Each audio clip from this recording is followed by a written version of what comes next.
I'm Dr. A. Renee Bergstrom. I was raised on a farm in South Dakota. My family was Lutheran. FGM was not a part of our community at all.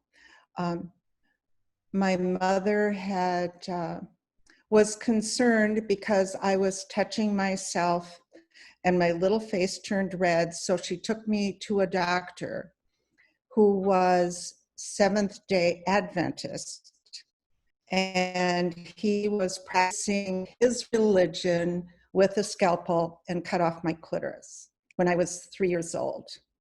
My mother knew immediately that it was a mistake and told me to never talk about it.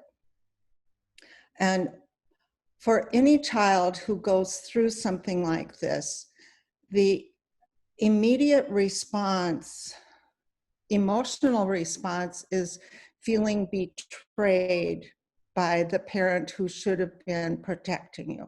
I remember seeing my mother at the end of the table, feeling pain, and at whatever level a 3-year-old feels betrayal, I felt betrayed. Being silenced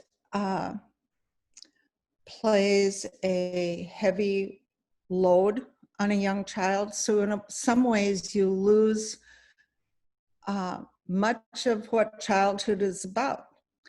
And I felt like a role reversal with my mother in that by keeping silent, I was her protector.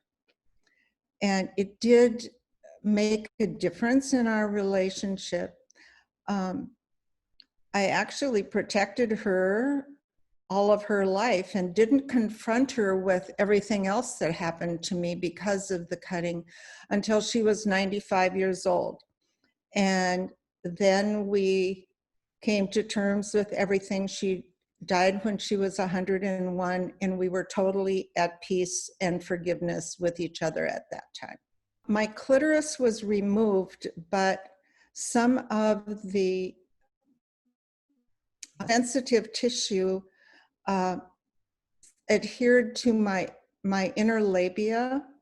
So I had a scar that did not stretch when I gave birth to my children. So I had to have intensive episiotomies in order for us to survive. Emotionally,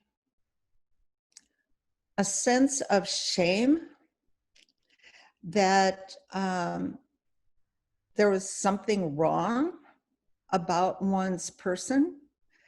And anytime you're silenced about something that has occurred to you, gives one the sense that you did something that was not appropriate. And if you talk about it, it's revealing not only bad things about yourself, but about your family.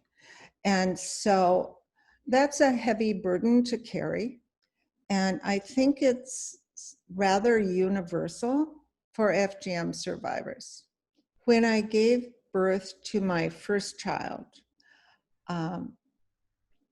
my doctor was very kind, but he didn't talk to me about, I wanted to stay awake for the whole birthing experience. And instead, I was put under anesthesia and given an extensive episiotomy. And he didn't talk about the problem afterwards, even though we were in the hospital for 5 days back. I came back from my six-week checkup, and he didn't talk to me about any problems. And a couple of weeks later, so 2 months after my baby was born, sexual intercourse was really uncomfortable. And so I came back to him, and he brought out an anatomy book, and he said, "Renee, you don't look like other women." And he thought I possibly had had a bike accident or something when I was a child. And he was very compassionate. I think I share something with any man that has been circumcised, in that we have no idea what it would be like to be totally intact. So I don't know how my sexual response is different than yours, except that, I have a sense of reliefs, but it may not be as intense as if my clitoris were, the exterior part were intact. The clitoris is a large organ and much of it is interior. And so I have the responses from within. But there's no way that I will ever know. Personally, there's a connection that I cannot have with women who have not experienced it. We have a sisterhood of people from throughout the world, and it's comforting, gratifying to know that telling my story helps others who are trying to have the courage to stand up and speak their truth.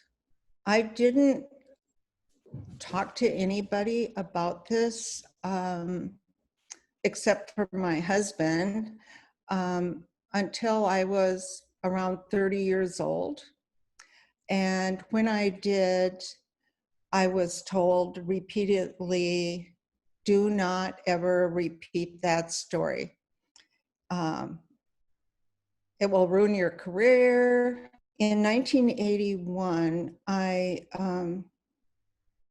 saw that African leaders were considering bringing FGM into a medical setting to prevent some of the infections that were occurring when it was taking place in the bush. And I wanted to go to that conference and say, mine took place in a medical clean environment, but I still had complications. I was not allowed to go to that conference, but the women's desk of the Lutheran World Federation invited me to come to Geneva and speak with some of the international organizations that were dealing with this issue. And that was so freeing to be able to openly speak about it with people who understood. People are shocked, but also other white women, much younger than me, have come forward and saying that, yes, they have experienced it as well. I'm very proud of so many young women throughout the world who are standing up to their cultures, to the patriarchs, the matriarchs, the government, the religious leaders, saying this has to end. And the goal is to end it worldwide by year 2030. I think more and more of us need to speak out.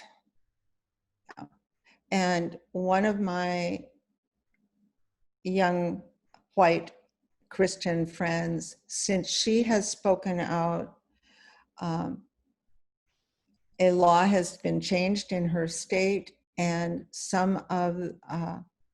several other young women have come to her and said, yes, this happened to me as well. So the more survivors' voices are heard, the better chance we have of really looking at this injustice that continues.